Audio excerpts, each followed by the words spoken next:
जीवन ही असली पूजा है। तुम्हारी सारी पूजा और आराधना नकली है, क्योंकि असली पूजा तो जीवन जीना है। वह पूजा या आराधना नहीं है। जीना और क्षण प्रतिक्षण जीना, और इस प्रामाणिक रूप से जीने में ही कोई एक जानता है कि परमात्मा क्या है। तुम जीने से और प्रेम से डरे हुए हो। तुम मृत्यु से भी भयभीत हो। तुम अपने मन में एक बड़ी कामना सृजित करते हो, एक बहुत दूर की कामना जो कहीं भविष्य में पूरी होगी, और तुम उसके साथ सम्मोहित हो जाते हो। तब तुम परमात्मा की पूजा करने लगते हो, और तुम एक नकली परमात्मा की पूजा कर रहे हो। असली पूजा छोटी छोटी चीजों से बनती है, न कि शास्त्रों के अनुसार बताए क्रियाकांडों से। ये सारे क्रियाकांड तुम में यह विश्वास उत्पन्न करने के लिए केवल व्यूह रचनाएं या तरकीबें हैं कि तुम कुछ विशिष्ट चीजें अथवा कुछ पवित्र कार्य कर रहे हो।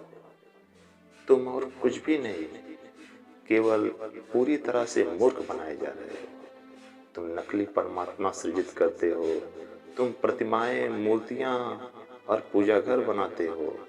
तुम वहां जाते हो और वहां मूर्खतापूर्ण चीजें करते हो, जिन्हें तुम यज्ञ, प्रार्थना और इसी तरह की सामग्री कहकर पुकारते हो।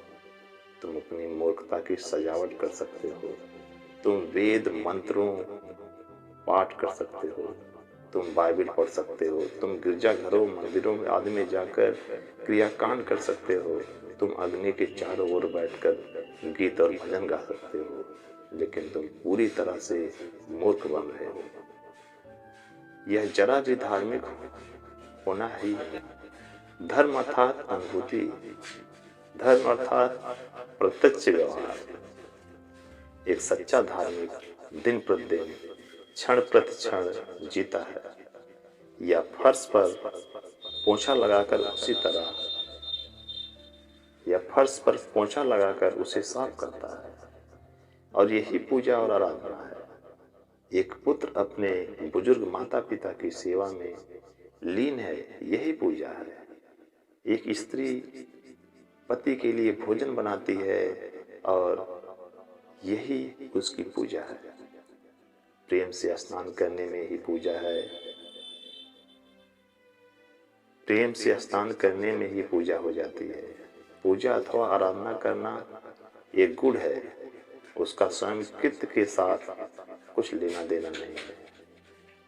यह तुम्हारी स्थिति और भाव मुद्रा है जो तुम उस कृत्य में लाते हो।